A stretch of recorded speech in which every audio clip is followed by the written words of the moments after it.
When everything else fails, this malnutrition ward, the only one in what is Somaliland's only referral hospital, is the last hope for children like Abdurrahman.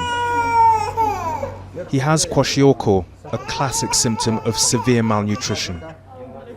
He's 18 months old and yet he weighs 5 kilos.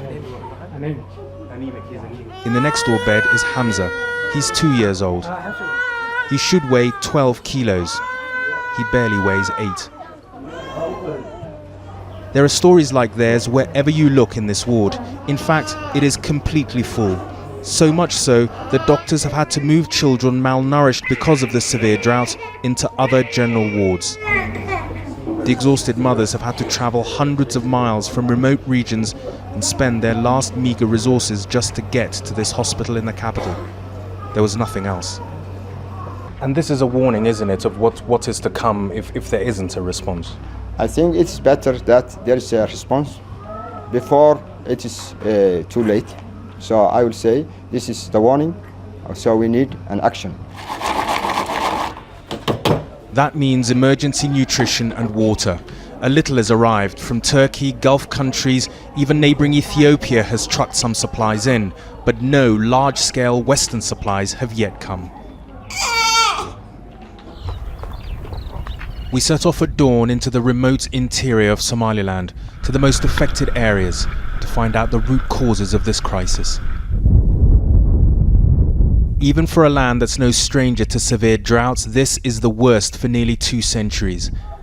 Wherever we went, we found the carcasses of dead animals. 1.5 million people, like Guled, half Somaliland's population are nomads and rely on livestock. Out of 18 million animals, a staggering 10 million have been lost to the drought. He has lost 400 sheep alone. It's reached a stage, he said, where without assistance I just don't see how people are going to survive. Our world will simply be gone. Yet this is not the result of war or upheaval. This is a natural catastrophe. Where once there would be a 10-year gap between droughts, the rains have failed for 3 consecutive years. We crossed half a dozen large rivers which should be full of rainwater but are completely dry, as camels, the toughest survivors in desert conditions, wander in search of pasture and water. It's forced whole communities to go in search of relief. Settlements spring up in the middle of nowhere. They walk from place to place where local Somaliland officials have trucked water or dug small temporary wells. Everyone is waiting for crucial rains due within weeks. But if emergency relief workers don't get to them soon, they'll move again. If the crucial rains in the coming weeks do fail, it'll mean that communities like this will lose hope and that they will just disperse and head back into the hinterland. If that does happen, it'll mean that getting international aid to them will be difficult, if not impossible. Ilhan Mohammed is a member of Somaliland's Drought Coordination Committee.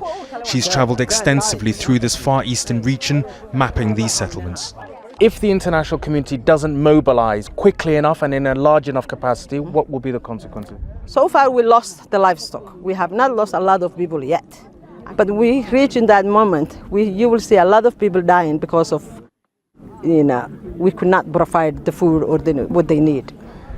International agencies are just beginning to step up their response to what's unfolding in Somaliland.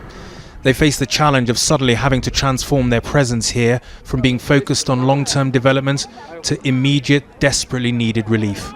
If they don't, and the rains fail, it would lead to one thing and one thing only.